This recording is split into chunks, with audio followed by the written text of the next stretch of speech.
Merry Christmas, everyone. Today I will show you how to cook crab. This is a flower crab. Today I will speak a little English because my friend she will request that her husband cannot understand Tagalog. So that's why I will speak English. But I told her my English is a limited edition. Okay?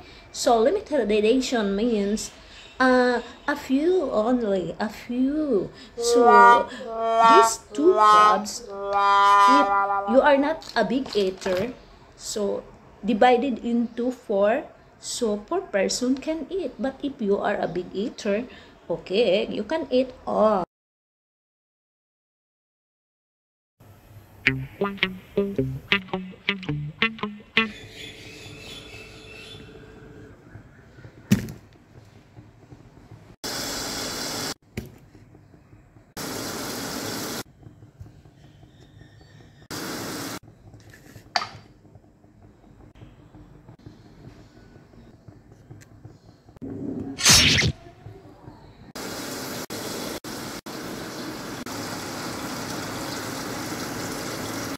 So, ayan mga ka-heart, mag-start na tayo, no? I-blender natin ang sibuyas. Ayan. Sibuyas, tapos bawang. Pagsama-samahin natin siya. So, ayan na mga ka-heart, ayan. So, lalagyan natin siya ng, ng lemongrass. Isabay na natin siya pag-blend. Tapos, isit aside natin. So, tapos na nating na-blender mga ka-heart. So, ayan. So, dapat, hindi siya masyadong blend na blend. Yung parang magaspang lang siya. So, mga 3 pihit or ilang seconds lang siya. Kasi mas maganda yung medyo rough. Yung magaspang-gaspang ng konti. Kasi pag sobrang blend, hindi maganda tingnan. Okay? So, isit aside muna natin ito. Mamaya na natin. Tapos, itabi na muna natin yung chili. Of course, ang paminta ay dinikdik ng medyo rough din siya. Hindi pwedeng durog na durog. Okay? Set aside muna natin. At ang lemon ay biniak. At mamaya ay pipiga natin siya. So, i-estimate nyo na lang mga ka-heart kung gaano ang gusto nyong asim. Kasi ako, hindi ko to inuubos ang isang lemon. So, mamaya. At syempre, hindi kompleto ang chili crab pag walang isang itlog.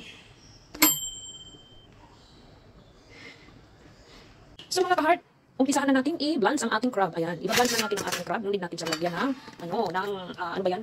Mantika. Kasi patutuyuin lang natin ng bahagya. Para may lasa, lalagyan natin siya ng asin mga ka-heart. Ayan, asin.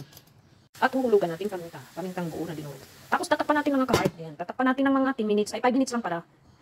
So ayan, habang naghihintay tayo ng 5 minuto, kayo ay aaliwin ko muna. Sige, sumayaw tayo.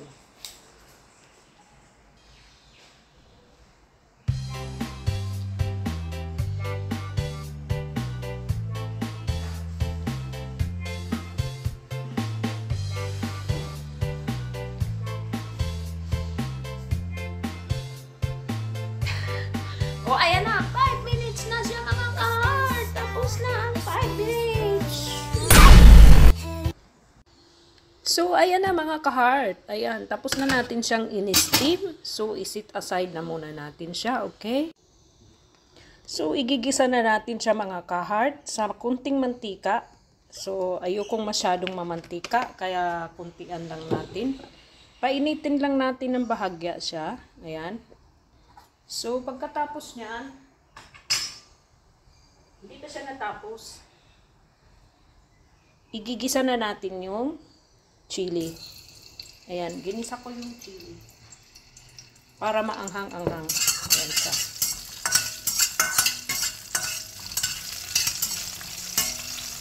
At isusunod na natin ang ating tomato puree.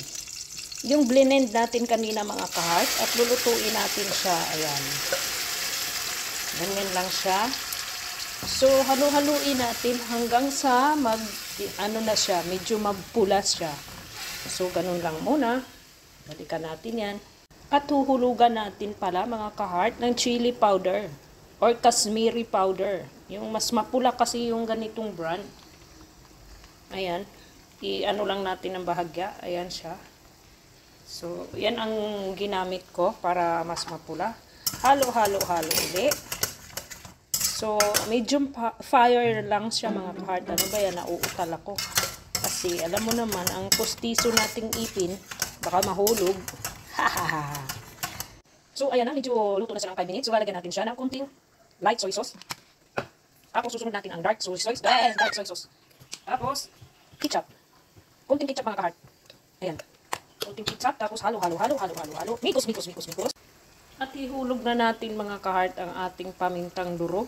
At kalahating kutsaritang brown na sugar. Parang pinakabitsin natin yan eh. No need nating gumamit ng bitchin mga kahart. Sa ibang bansa, hindi gumagamit ng bitchin. At saka, oyster sauce mga kahart. Ayan. I-estimate nyo, baka umalat ha. Ini-estimate na lang yan kasi depende kung, ayun kasing may sukat-sukat kasi, depende yan sa dami ng niluluto natin mga kahart. So, mikos again. So, napapansin nyo mga kahart, medyo lumapot na siya after 5 minutes. So, niluluto talaga dapat yan, yung sauce niya para mas malasa. Tapos, pumingas ako ng konti, vegetable stock or cubes. Ayan. Kunti lang siya mga kahart, magpadagdag lang siya ng lasa. Kapraso lang siya, kasi ako parang gusto ko mas malasa siya. So, halo-halo lang siya mga kahart.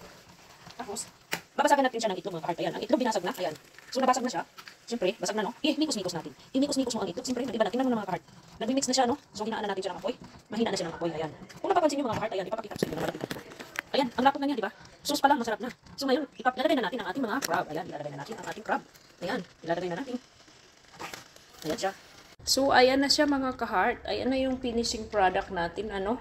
Ayan. Papakita natin yung sauce, ayan. Yung sauce niya, tingnan nyo. Ano na siya, medyo nag-sticky na siya. Tsaka alam nyo ba yung sauce pa lang mga kahart, ulam na, kasi may itlog yan, di ba? At saka may mga kamatis. So, ihulog natin yung ibang, sayang. Tapos itong kabahang niya, hindi ko siya tinapon. Hindi ko siya tinapon in the purpose, pang decoration siya. O, di ba? Pang decoration siya mga kahart. Ayan. Ayan na po ang ating finishing product. Ayan. Chili crab.